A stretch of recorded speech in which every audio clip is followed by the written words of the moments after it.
How Islam began in under 10 minutes. Not a problem. We've started. Okay, so travel back in time with me to a land far, far away and long, long ago. Mecca and Arabia, about the year 570. Mecca is important for two reasons. One, the Kaaba is there, an ancient temple built to worship God. And two, Muhammad, peace be upon him, was born in Mecca. Now, problem. I can't show you Muhammad because it wouldn't be right. I'll tell you why in a bit. But in the meantime, here's his name in Arabic. Nice. Back in the day, Mecca was a lawless place. The only way to be safe was to have backup. Lots of rich big brothers who'd beat up anyone who got in your way. So the place was ruled by the most powerful families who could do pretty much what they wanted. And religion didn't help. By this time, the Kaaba had been filled to overflowing with 360 idols that did nothing to help anyone. So it was a tough place to grow up if, like Muhammad, you were a poor orphan and believed in just one God you couldn't see, like the Jews and the Christians. He called him Allah, the God, in Arabic there. Muhammad's dad died before he was even born, and his mum died when he was just 6. So he was brought up by his grandfather, Abdul Muttalib, and then, when he died too, by his uncle, Abu Talib, who had the respect of the city's ruling families, so Muhammad was safe for the time being. Muhammad started out as a shepherd and then became a businessman, travelling about buying and selling stuff for rich clients. When he did some work for a rich widow called Khadija, she was so impressed by his honesty and skill that they ended up getting married, and for a while it looked like Muhammad was going places. Well, he was, but not how you think. Every year in the month of Ramadan, different calendar, different names for the months, there was a big party around the Kaaba when people made sacrifices to the idols. Muhammad hated it, so he'd get out of town and sleep in a cave he'd found on the top of a nearby mountain. One night, Muhammad's praying to Allah when wham! There's the angel Jibreel, you might say Gabriel, standing right in front of him. Read, says the angel, but Muhammad couldn't read. No schools, you see. Jibreel keeps on at him. 3 times he says, read. Then he grabs hold of Muhammad and wham! Again, it's like Muhammad's learnt the words off by heart.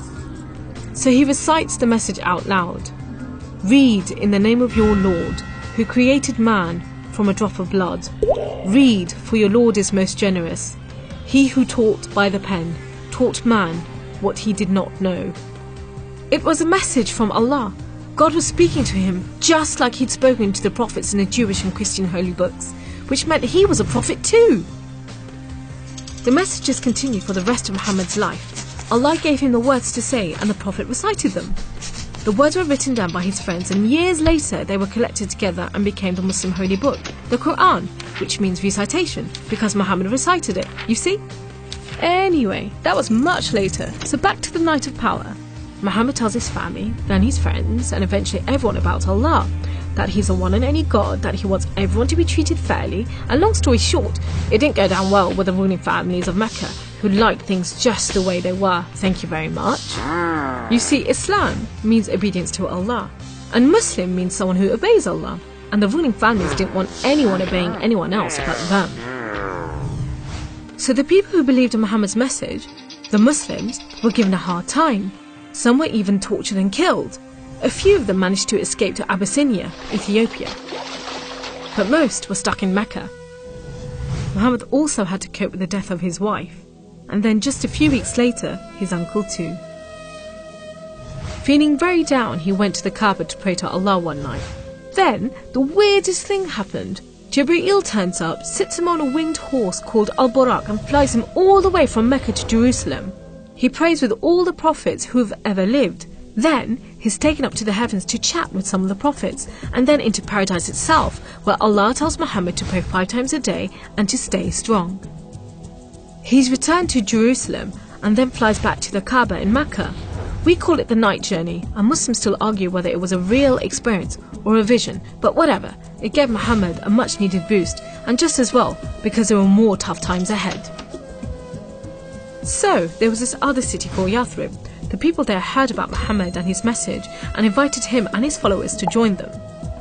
A few at a time, the Muslims left Mecca and made the dangerous journey across the desert to Yathrib. It's known as a hijra, which means migration, you know, like birds do. Muhammad and a few of his friends stayed in Mecca until everyone had got away and then made plans for their own escape. But the ruling families wanted to kill Muhammad while they still could, so 7 sons, one from each family, was sent in the middle of the night to stab the Prophet while he slept. But he was way ahead of them, and when they burst into the house, Muhammad was gone. Trackers were sent out to hunt him down. Muhammad and his best friend Abu Bakr took a roundabout route to try and shake off the pursuit, but the trackers were too good and slowly gained on them. So Muhammad and Abu Bakr hid in a cave and prayed that no one found them. The trackers found the cave all right, but they didn't bother going in to search. There was no way Muhammad could be inside, they thought. There was a spider's web over the mouth of the cave and a nesting bird at the entrance. He must have given them the slip. So off they went, leaving Muhammad and Abu Bakr protected by a spider and a bird. Muhammad made it safely to Yathrib, which was renamed Medina al-Nabi, the city of the Prophet, but most people just call it Medina. But Muhammad's worries weren't over yet. There were 3 big battles between the Muslims and the Meccans. First, the Battle of Badr, when Muhammad and just 313 men faced 1,000 Meccan soldiers. Miraculously, the Muslims won. Then there was the Battle of Uhud, which didn't go so well. Some of Muhammad's men disobeyed his orders and ran off during the battle to raid the Meccans' camp, and so the Muslims were outmaneuvered. Then there was the Battle of the Trench. Medina was protected on 3 sides by mountains, so when the Meccan forces advanced in the city, the Muslims just dug a deep trench. The Meccans made camp, but the weather was terrible. Pouring rain put out their fires and howling winds blew down their tents. Eventually they gave up and went back to Mecca. It was all a bit embarrassing. They were losing the respect of the local tribes who were flocking to join the Muslims. So a peace treaty was signed at Hudaybiyah. But it wasn't long before the Meccans broke it.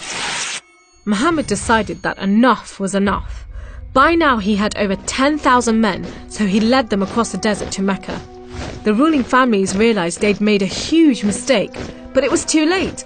All they could do was surrender and hope that the Muslim army killed them quickly. But Muhammad said there should be no more fighting.